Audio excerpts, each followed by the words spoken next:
Пройшло вже 3 місяці повномасштабного вторгнення. Це певний Рубікон для деяких подій у суспільствах, що воюють. І треба зазначити деякі наративи, які вперто проштовхують нами з того боку. Сьогодні розберемо 2 з них, які вважаю дуже деструктивними, але дієвими.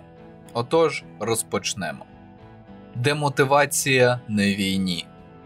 Це доволі болюча тема для тих, хто пам'ятає події початку АТО та ще тоді воював як у інфопросторі, так і реально на полі брані. Мені, так би мовити, пощастило одночасно бути і там, і там. От чому я так часто по-вашому згадую Твіттер? Бо в мене до нього досить сильні ностальгічні почуття ще і з того часу. Тоді бюджетні смартфони ще були не досить круті для стабільної роботи таких цифрових додатків, як Facebook, Instagram та інші, особливо в умовах бойових дій. А от Twitter скрипів, пердів, вилітав, але працював. Саме звідти я і ще багато офіцерів та рядового особового складу отримували актуальну інформацію. І саме там ми вперше побачили те, що зараз всі вже знають і називають інформаційно-психологічними операціями. Особливо ми охренівали, коли про наші позиції, які стояли монолітно,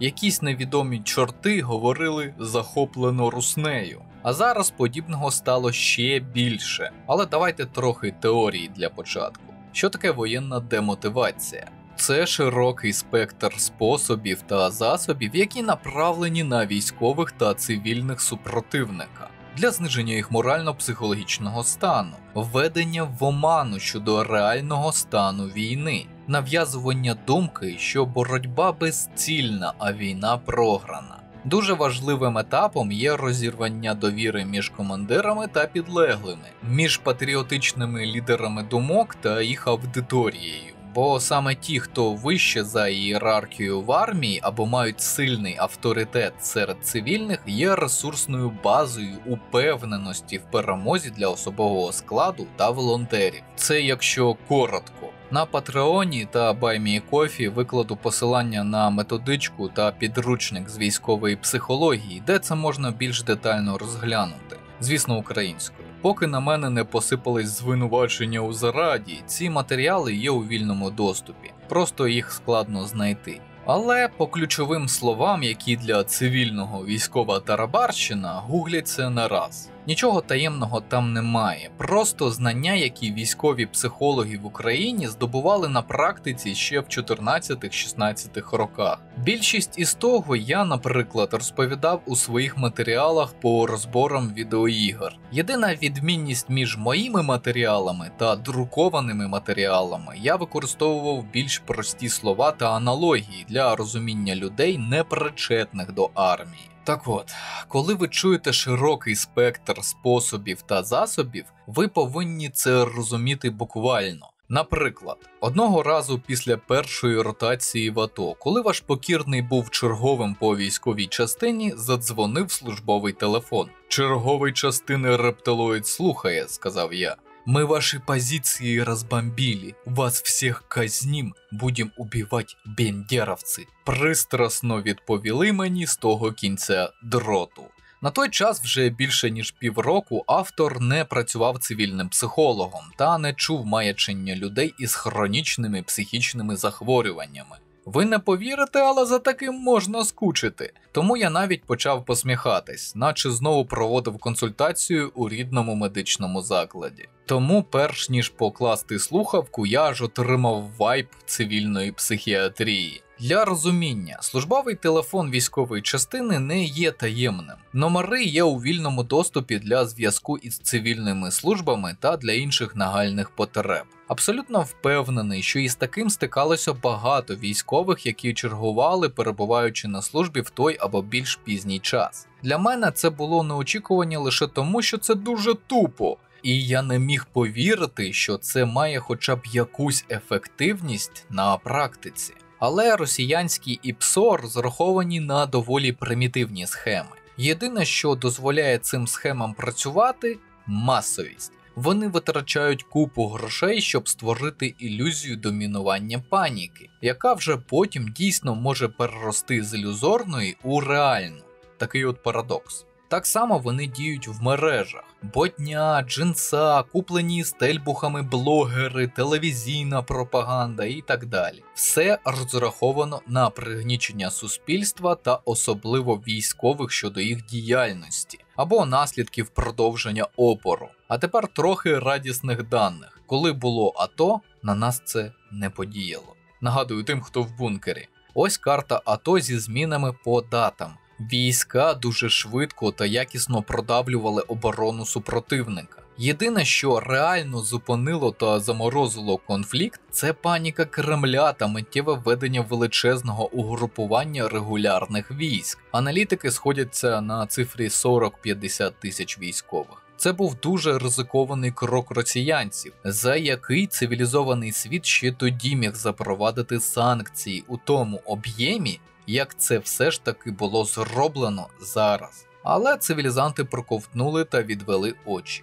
Саме це посприяло повномасштабному вторгненню вже зараз. Коли немає протидії військовим злочинам, злочинець не перестає їх коїти. Навпаки, їх стає ще більше. І для цього було підготовлено інформаційний плацдарм демотивації вже сьогоденного часу. Перші тижні війни, якщо ви вже забули, були наповнені іпсошним лайном. Мітки на дахах, повідомлення про цивільні машини ДРГ у місцях, де їх не було. Стріми типу українських блогерів, які у реальному часі дізнавались у наївних, куди влучила ворожа арта для коригування. І як без цього масові інформаційні вкиди про знищення українських військових. І багато людей велося. Такі повідомлення набрали тисячі лайків, коментарів, сіючи паніку серед цивільних. Демотивація, як вона є у дії. Час минав і почалась наступна серія епопей. Під час того, як військові тримали опір на всіх фронтах і почали видавлювати окупантів із Київської, Чернігівської, Сумської та Харківських областей, з'явилась нова мулька про перемовини та здачу частини територій заради швидкого миру. Чесно, можливо, такі діалоги і були у колах міжнародної дипломатії. До Бучі. Але вже після це все згорнулося. Зараз усім потрібно розуміти, що ніхто на якісь серйозні перемовини йти не буде. Ще також є дуже складна дискусія, чи буде Ордло та Крим звільнений військовим шляхом, дипломатичним чи комбінованим. Але вважаю, що обговорювати це прямо зараз – ділити шкуру невбитого медведя. Нагадую, серйозні аналітики ЦРУ США у 80-х роках думали, що СРСР протримається до 2000 року чи навіть більше. А він розвалився на 10 років раніше. Ми не знаємо та не можемо прораховувати такі складні речі, як розвал країни з точністю до місяця. Сам факт, враховуючи деякі явища, так, точнісінько – ні. Теорія хаосу у її оригінальному вигляді. Довгострокове прогнозування складних систем та утворень неможливе через нелінійність динамічних систем. Повертаючись до демотивації. Другий етап, як зазначав вище, створення невпевненості у цілях Генерального штабу щодо звільнення всіх територій України від окупантів. А зараз у нас вже третя мулька. Ленд-ліз чекати довго та всі європейці гади. Цей наратив вже створений для того, щоб демотивувати наше відношення до тих, хто нам допомагає. Мовляв, поки той ленд-ліз дійде, поки наші натренуються, поки воно все прибуде на фронт, настане зима. Шановні, ви мене, звичайно, вибачте за французьку, але ви в своєму розумі, ви не бачите паттерна. Спершу вони намагалися підірвати вашу довіру до ЗСУ та тероборони, як у війську. Коли не вийшло, зневірити вас у верхівці Генерального штабу. Знов не вийшло. Зараз хочуть відсторонити нас від союзників. Вмикаємо мізки. Чого ви чекали? Що Байден, як у грі Red Alert 2, створить машину часу та на ній потрапить у 2021 рік та підпише ленд-ліз завчасно? Чи ви як це бачите? Тупо поясніть мені. бо ця зрада трохи підзадовбала. На війні не буває постійних перемог. Немає такого, що 10 голів в одні ворота. Це не відеогра. Або якщо ви все ж таки мислите такою аналогією, то це гра у Iron моді, без збережень у ключових точках, а ваш супротивник – це завжди дуже складний штучний інтелект. Можливо, у стратегію та тактику він не тягне, але ресурсів у нього значно більше. Закидує вас зерграшем, так збалансував умовний розробник. Повертаючись до мульки, друга частина тези – європейці гади. Тут треба розуміти і відокремлювати. Є Франція та Німеччина, вони прям дуже грали на руку Кремлю. А є, наприклад, Естонія, яка віддала майже 0,8% у співвідношенні до власного ВВП. Це багато, не дивлячись, що в них самих під боком кордони з окупантом. Вам не муляє, коли ви ставите в один рядок ці країни? Взагалі, хоч трохи фільтруйте, коли пишете про всю Європу, ми якби теж її частина. Зрозумійте нарешті, демотивація та мотивація – це інструменти. Або ви думали, що я намагався робити першими роликами з початку повномасштабного вторгнення? Зараз вже пофіг. Тих, кого міг, вже відвернув в Ерефії від того, щоб бути м'ясом. Зараз вони чудово знають, що тут їх чекає лише смерть. А своїх мотивував не впадати у відчай. Як ви бачите, ми, українці, в медіапросторі свій хліб їмо не дарма. Звикайте мислити категоріями. Ця дія, яку я зараз роблю в інтернеті, на користь нам чи ні? Коли буде мирний час, робіть що хочете, але зараз ми всі воюємо. Так чи інакше. До речі, ремарка. Помітив якісь коменти з закликом «Ахмат сила». Розумію, що деяким рашистам надзвичайно важливо розповісти про сечовивідні властивості цієї марки чаю. Взагалі, кажуть, чай, особливо з ромашкою, допомагає при енурезі. Ми обов'язково після перемоги поговоримо про цей стан у розрізі супутніх психічних розладів, як він виникає і лікується. Але зараз не на часі. Тим більш не хочу рекламувати якісь продукти, навіть такі чудові, як Ахмат чай. Ну ви зрозуміли. Патологічна нав'язливість.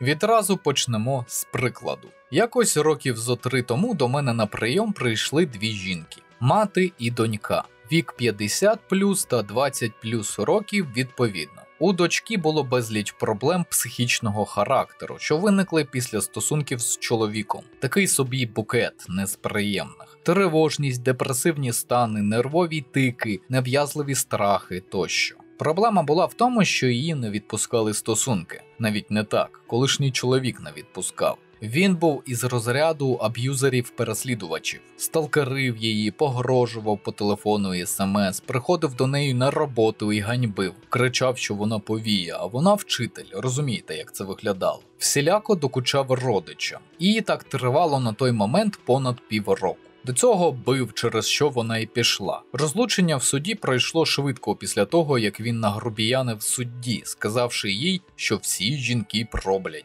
Якщо не помиляюсь, його ще штрафанули за неповагу до суду. І ось що мені дуже запам'яталось, мати пацієнтки сказала фразу, що глибоко запала мені у пам'ять. Він все лізе і лізе, преться і преться, ніяк не заспокоїться, доки не здохне, падла. І все одно постарається її і мене на той світ із собою забрати. Ось як таких не відстрілюють, як скажених собак. Це ж не люди. Звичайно, це були емоції, але це було одне з найсильніших звернень до справедливості та спокійного життя, яке я чув. Розумієте, зараз, особливо на Заході, модно говорити про таких гнобителів, що вони самі не в собі. Це психічний стан, і їх теж треба пожаліти, зрозуміти та полікувати. Але більшість таких, яких я зустрічав, це ніхуя не жертви, навіть не близько. Досить подивитися їм у вічі, там все чудово читається. Вони отримують від усього процесу переслідування збочене задоволення, своєрідний кайф.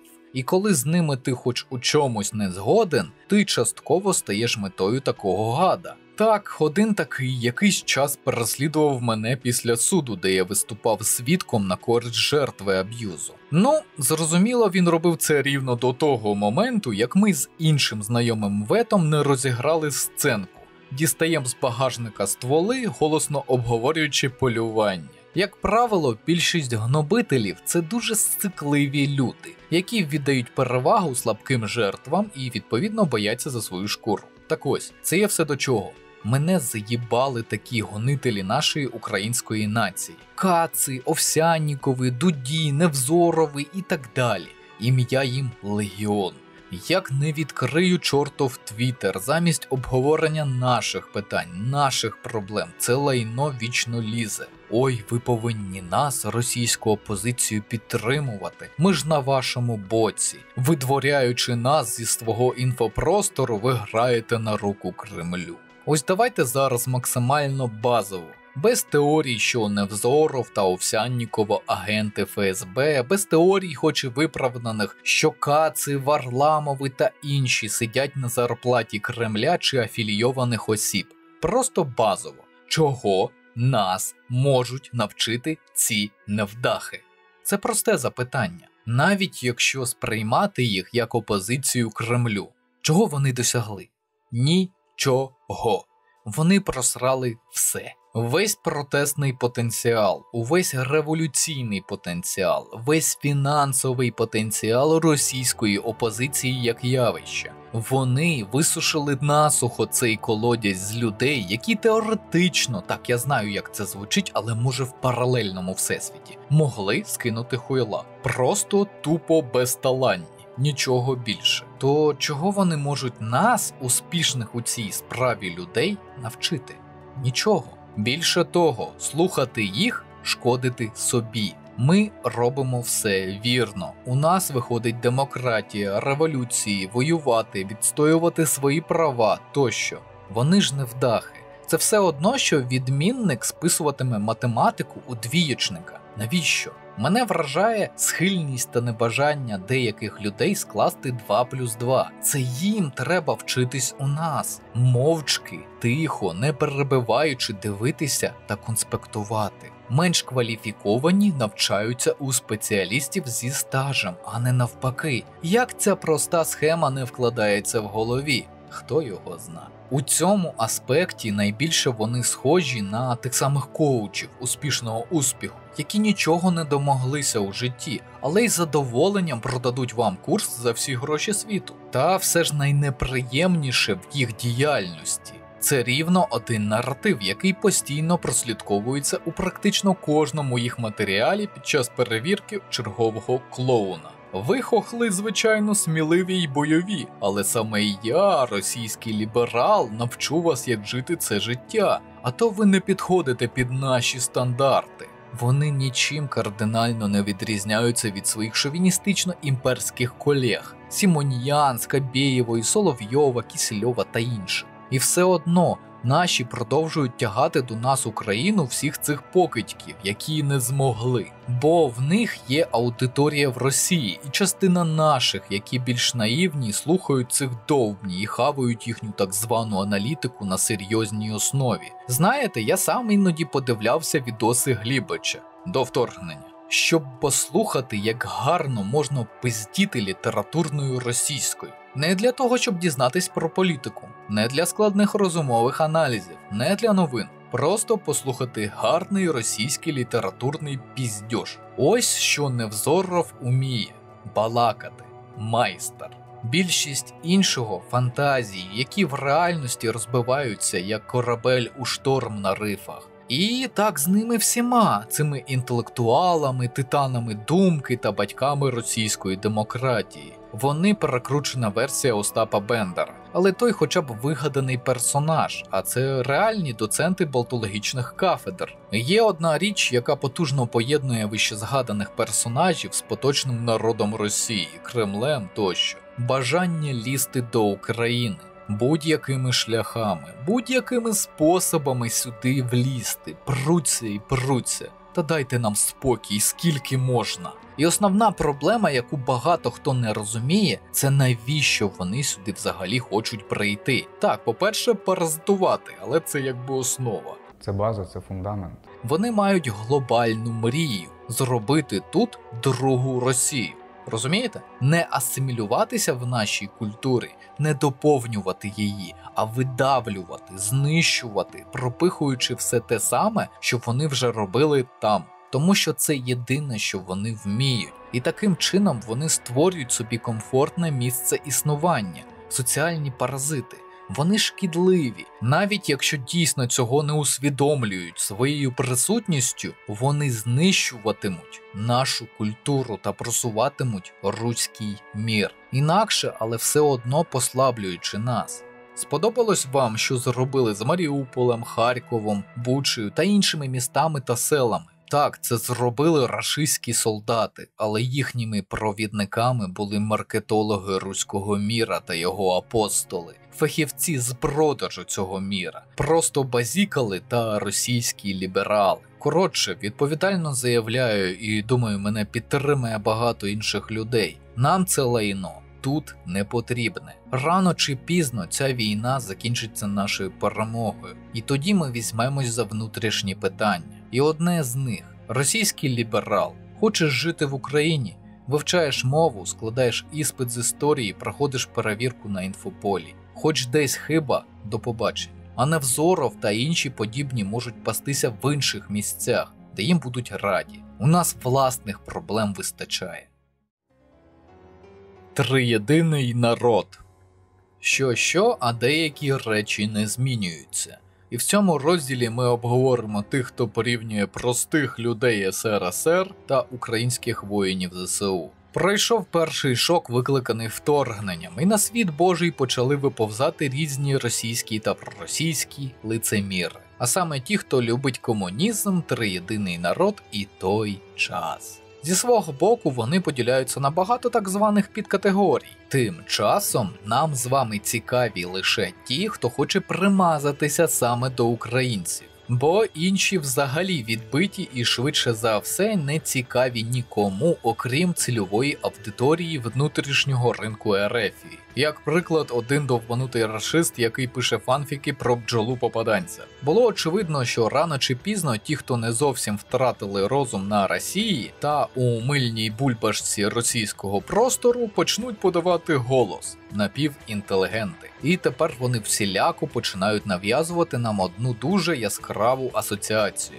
Українці – спадкоємці СРСР, борються як наші предки проти сучасного фашизму та нацизму. Українці – нові правонаступники СРСР. Саме вони мають відродити соціально спрямовану державу, якою завжди були слов'яни триєдиного народу. Українці зобов'язані взяти на себе головування над білорусами та росіянами, як переможці у цій сутичці. Тут варто уточнити, поки що це досить поодинокі, несміливі спроби, але з кожною виграною битвою ЗСУ, а також коли буде перемога у війні, їх ставатиме дедалі більше. І в той час, як адекватні українці крутитимуть пальцем біля скроні і питатимуть: «Дядько, ти взагалі нормальний?», у деяких моїх співгромадян буде прокидатися хробачок гордості. Мовляв, дивись, вони визнали нашу силу. Може, візьмем деяких під крило? І в цьому полягає величезний трендець тієї самої меншовартості, культивованого комплексу братів малоросів. Не ведіться. Роз'яснюю. Те, що звучить як тези не таких руських, має під собою загальний корінь проблематики, ім'я якій – мислення у межах тоталітаризму та пристосуванства. Спроба реставрації права сильного. За що боролись на майданах? Заради чого боролося розстріляне відродження, герой Крут? За що ми боремось зараз? Незалежну, унітарну, соборну Україну в її межах. Право жити як ми хочемо на нашій землі. Благоденствувати та розвиватися. При цьому не втручаючись у справи інших. Ми взагалі історично заточена вглиб себе та своїх процесів нація. Так, в принципі, живуть усі адекватні демократії та їх варіації тією чи іншою мірою. А що намагаються нав'язати нам так звані брати? Відповідальність за чужі життя, чужу територію, чужі землі, чужу культуру. Це зараз у їхніх очах ми стаємо переможцями, новими господарями. Пам'ятаєте, розповідав про рабське мислення? Перемагав би Пуйло, вони б хвалили його. Чи ви забули істерію по анексії Криму на Росії? Для них немає різниці особа господаря, допоки він демонструє силу. На все це паралельно накладається міцно вкорінений культ триєдиного народу та СРСР. Ну не можуть вони по-іншому, вони виросли на цих міфах. Їм хочеться, щоб поточна картина світу вбудовувалась в їхню викривлену систему координат, інакше вони збожеволюють від невідповідностей та когнітивного дисонансу. Однак основна проблема у шляху прогресії нашого суспільства та тому, що вони в нас хочуть бачити. Ми, як уже зазначалось вище, просто хочемо жити у своїй країні з демократією та незалежністю. Вони хочуть бачити в нас спадкоємця Великої СРСР, тобто тоталітарний шлях, тих, хто знову стане збирачем земель. Тому вони підлаштовують тези та історію, говорять приємні нашому слуху речі, підмазуються як можуть. До цього вони аналогічно підмазувались до свого 70-річного Путлера. Вони не можуть жити без вождя, господаря, їм потрібний тиран, який то послаблює, то підтягує повідець, граючи роль батька сім'ї за лекалами домострою. Не вірте. Нам ця фігня не потрібна. Знову ж таки, у нас є власні проблеми. Жодної відповідальності за це стадо ми не несемо. Не жалійте їх, не співчувайте. Нехай відвикають бути рабами. Це їхнє домашнє завдання на найближчі 2 покоління. Мене вже запарили питання по типу, як ти ставишся до того не такого руського чи до іншого не такого. Відповідаю, Навальний – бутерброд. Кац, до речі, Ленін. Вслухайтесь. Украина и Беларусь были частью Советской империи, но не частью какой-то национальной общности. Держится прочно только там, где кабала помещиков и капиталистов создала беспросветную темноту рабочих и крестьян. Це, напевно, щось на підсвідомому рівні. Зов предків. Ну так. І ні, це навіть не через схожу вимову. Щодо всіх інших не таких руських, хай вони роблять, що хочуть, аби виплатили репарації та не лізли до нас. Набридло. Лізуть стрімко, тліють курва довго. Ось вам шпаргалка у разі потреби для спростування тез напівінтелігенції. Українці – спадкоємці СРСР, вони борються так само, як наші предки, але проти вже сучасного фашизму та нацизму. Ні. У 1941 році ніякого вибору боротися чи ні особливо не було, бо сталінський режим СРСР був тоталітарним. А ми живемо у демократичному суспільстві, і саме це вразило світ. Те, що переважна більшість ухвалила рішення боротись за свою землю та моральні цінності. У багатьох країнах Європи просто кинули б білий прапор. Так Франція чи навіть Німеччина? На яку суму вони встигли продати зброї РФ в обхід ембарго? Їм пощастило, що вони у НАТО. Колись у подкасті на Патреоні розповідав про знайомого військового прокурора, у якого лежала купа папок кримінальних справ за неявку за повістками мобілізації. Вони вже давно припадають пилом в архівах. Ті, хто хотів відкосити – меншість. Давно це зробили ще з часів АТО, їм нічого за це не було, але більшість українців – свідомі громадяни своєї землі, на якій демократія та влада належить нам, громадянам. Тож ситуація й близько не така, як із СРСР. Українці – нові правонаступники СРСР. Саме вони мають відродити соціально спрямовану державу, якою завжди були слов'яни триєдиного народу. Чому раптом? РФ була і буде правонаступником СРСР, про що неодноразово заявляла її владна верхівка, і що було визнано навіть міжнародними правовими інститутами. Не треба перекладати з хворої голови на здорову. Україна – демократична унітарна держава. Нам не потрібні ваші землі, ваші люди, ваші ресурси. Ми не імперія, що розширається завдяки експансії. Залиште нас у спокої, живіть своїм життям після оплати репарацій. Українці зобов'язані взяти на себе головування над білорусами та росіянами як переможці у цій сутичці. Знову чортів міф про триєдиний народ. Чи відчуваєте запах лицемірства? Це СРСР, бо усі народи та громадяни рівні в соціалізмі. Ось тільки деякі рівніші за інших. Казахи, татари, дагестанці та інші не такі близькі або взагалі не брати. А ось українці та білоруси, та ти що, вік волі не видать, от тобі хрест на пузі. І якщо з білорусами ще можна провести паралель, нас як і їх пригнічували за мовною та культурною ознакою, як між жертвами етнічних та культурних чисток, то яким боком тут Росія, яка якраз і була мучителем для наших народів? Триєдиний народ – це міф радянської пропаганди, вже тисячі разів спростований. І що таке верховенство? Якщо вони вважають, що ми повинні, як і московити, стосовно українців, знищувати російську мову, винищувати російську інтелігенцію, відбирати їжу, принижувати та асимілювати, вони це так бачать. Тому що саме такими були часи 17-20 століття для українців та білорусів під час головування московитів. Ми не такі довбані, та й часи не ті. Воно нам як собаці п'ята нога. Тому бажаю росіянам пройти по напрямку за російським військовим кораблем і нарешті почати жити своїм життям. Знаю, є відсоток тих, хто хоче влаштуватися та асимілюватися, з росіянина стати українцем. Вони вчать мову, історію, старанно викорчовують із себе рабів. Але таких мізер, їх навіть у категорії не такі, менше відсотка. Наприклад, я знаю лише одного такого, і для нього все це важке випробування, яке не факт, що він пройде. Інші ж звичайні простосуванці. Вам же, мої співгромадяни, хочу побажати сьогодні якомога менше гордості та якомога більше адекватності. Лестощі – це дуже страшна штука, протидіяти якій у цих обставинах досить важко. Проте, гадаю, ми впораємося. Нагадую, що канал можна підтримати за посиланням у описі. На вибір аж 3 варіанти на ваш смак – Patreon, BuyMeACoffee чи Donate.ua. Потім розрахуюся з вами класичними матеріалами про кризову та військову психологію з оглядами та розборами відеоігр. Звичайно, українською. А ці поважні пані та панове це вже зробили. Шана та дяка. Підтримуйте україномовний YouTube. Вірте в ЗСУ. Все буде Україна.